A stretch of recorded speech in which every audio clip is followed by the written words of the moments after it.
Alors, on parle beaucoup de la fragilisation du commerce de proximité, Oui. des loyers plus élevés, la concurrence du e-commerce, la vacance commerciale. Néanmoins, on sait aussi que ce type de commerce, c'est souvent un chaînon fort de la vie locale. Est-ce qu'on en sait plus sur le sujet?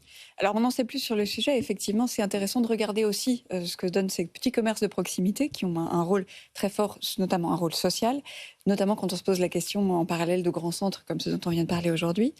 Effectivement, ces petits commerces ont un rôle plus large que seulement distribuer des produits et des services. L'intérêt, c'est de regarder la valeur créée, pas uniquement la rentabilité économique. Alors, une fois qu'on a dit ça, c'est des mots, il faut essayer de tangibiliser la démarche. Donc, il y a une étude récente qui a été menée par Altavia Foundation qui a réussi à qualifier le fait que 93% des commerçants de ces petits commerces de proximité ont des échanges personnels avec les clients de leur zone de chalandise qu'ils connaissent bien. 78% aident parfois des gens en situation de précarité en donnant un petit peu des invendus, ce qui reste. Et une dimension qu'on sous-estime peut-être, 60% ont parfois accueilli des gens quand il y avait des situations d'insécurité dans certains quartiers.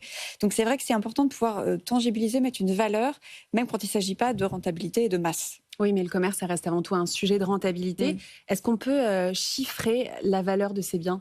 Alors, très concrètement, effectivement, cette étude-là, pour parler d'elle, elle a vraiment voulu essayer de mettre un peu d'euros derrière tout ça.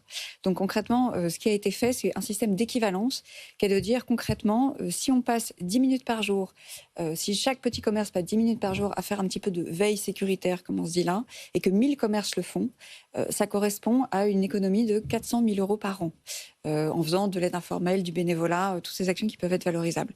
Donc l'idée, c'est vraiment d'arriver à rendre visible, avec des systèmes d'euros, tout ce que concrètement, tout ce que ces actions auraient donné si elles avaient été portées par quelqu'un d'autre, notamment des acteurs du service public.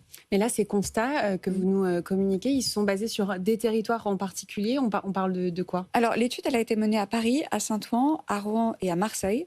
Donc on observe la même fonction dans tous les commerces. Après, ce qui va varier, c'est la manière de faire. C'est pas l'état d'esprit.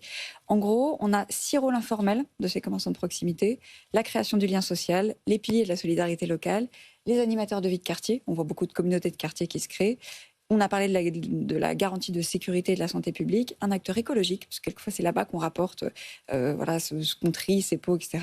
Et évidemment, c'est des contributeurs forts de l'espace public.